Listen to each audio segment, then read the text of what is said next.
Hello, it is Miss Schuler, and today I'm going to be reading Rosie, Revere, Engineer by Andrea, Beaty, and David Roberts. I forgot her last name for a second.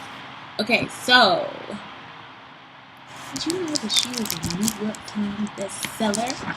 Whoa, go Andrea, baby. Okay. This is the story of Rosie Revere, who dreamed of becoming a great engineer. In Lila Glier's classroom at Blue River Creek, young Rosie sat shyly, not daring to speak.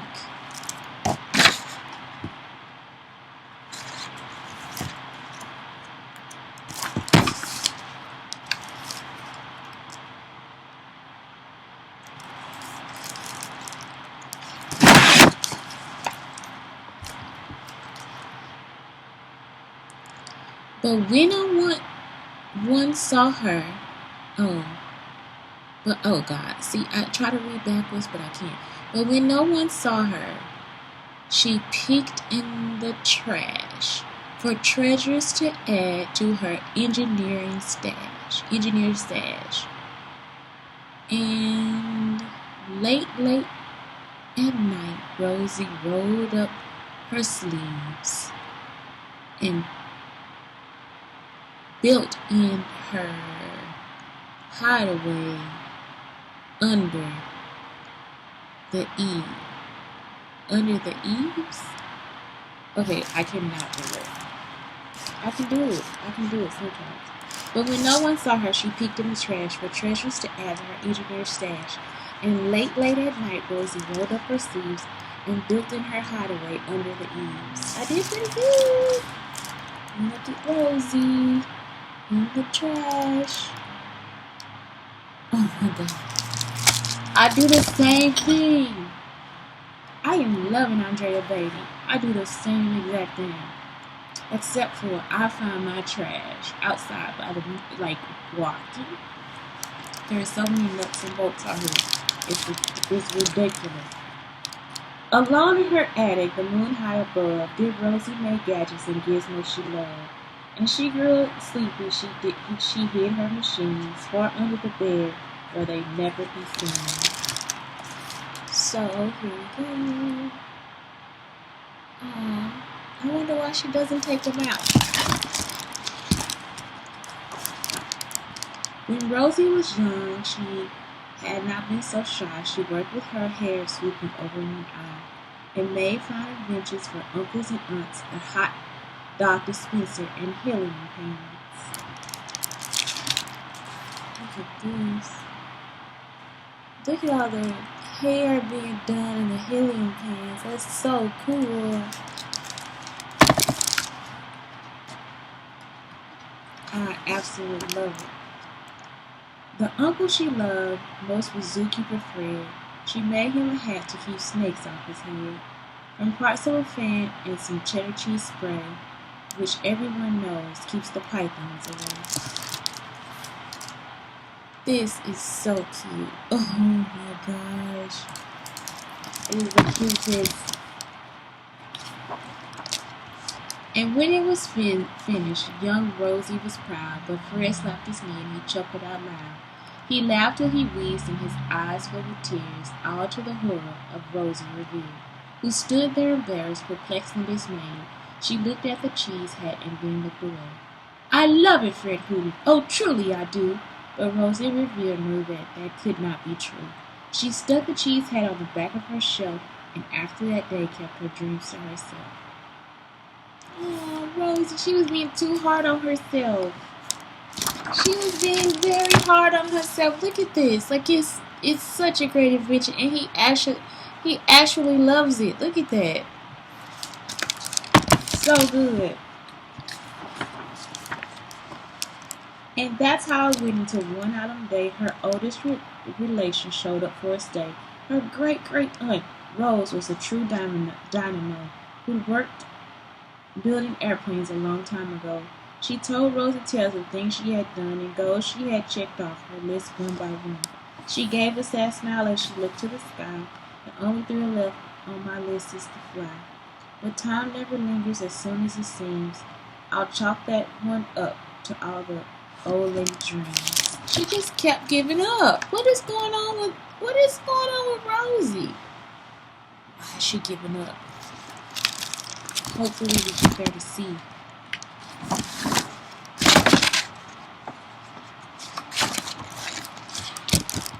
That night as Rosie lay wide-eyed in bed, a daring idea crept into her head. Could she build a gizmo to help her aunt fly? She looked at the cheese head and said, "No, not I." But questions are tricky and some hold on tight, and this one kept Rosie awake through the night. So when dawn approached and red streaks lit the sky, young Rosie knew just how to make her aunt fly. What is she gonna do?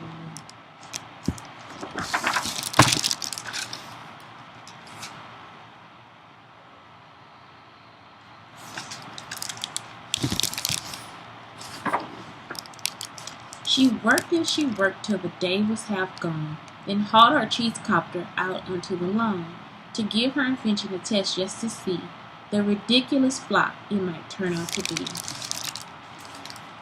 I don't think it's gonna be a flop. I think Rosie is gonna take this one out. I think this is the best one yet. It may be the best one yet. Strapped into the cockpit, she flipped on the switch. The helio cheese copter sputtered and twitched. It floated a moment and whirled round and round, then froze for a heartbeat and crashed to the ground. Aww.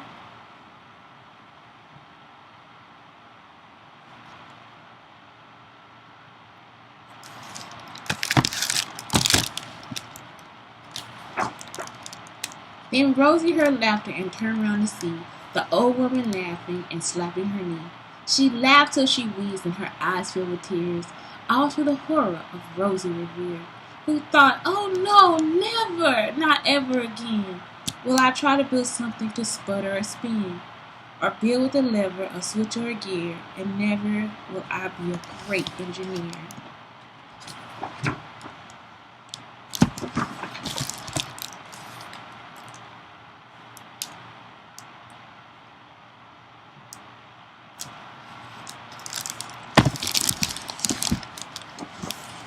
She turned round to leave, but then a great-great-aunt Rose grabbed hold of young Rosie and pulled her in close, and hugged her and kissed her and started to cry. "You did it! Hooray! It's the perfect try! This great flop is over. It's time for the next." Young Rosie was baffled, embarrassed, perplexed. "I failed," said dear Rosie. "It's just made of trash. Didn't you see it? The cheese copter crashed." "Yes," said her great aunt. "It crashed, that is true. But first it did just what it needed to do. Before it crashed, Rosie, before that, it flew."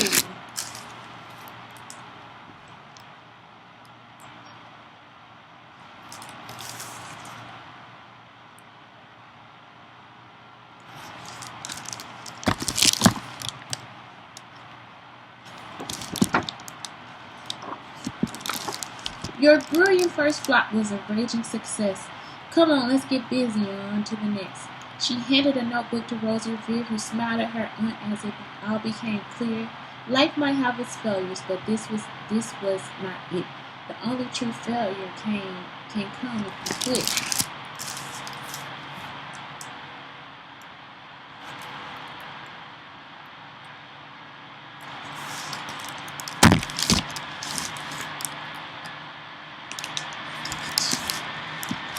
They worked till the sun sneaked away to its bed, and Rosie tied her headscarf around Rosie's head and sent her to sleep with a smile ear to ear, to dream of bold dreams of a great engineer. Well, isn't that encouraging? You see how we need people to keep encouraging us? It was such a great way for her to fix her helicopter. At Blue River Creek, all the kids in grade 2 built gizmos and gadgets and doohickeys too. With each perfect failure, they all screamed and cheered, but none quite as proud of it as Rosie.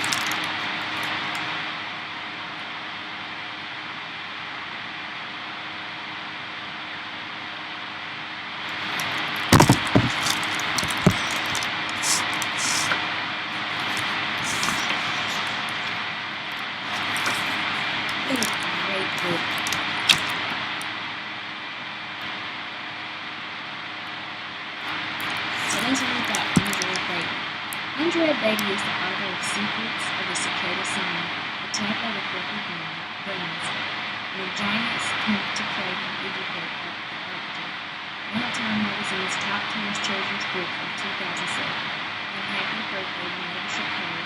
Andrea lives near Chicago. Learn more about Andrea at AndreaBeaty.com. David Roberts illustrated new children's books, including Iggy Pop, Architect, Cinderella, and Art Deco Love Story, and Happy Birthday, Madam Chicago. He lives in London. What a great job.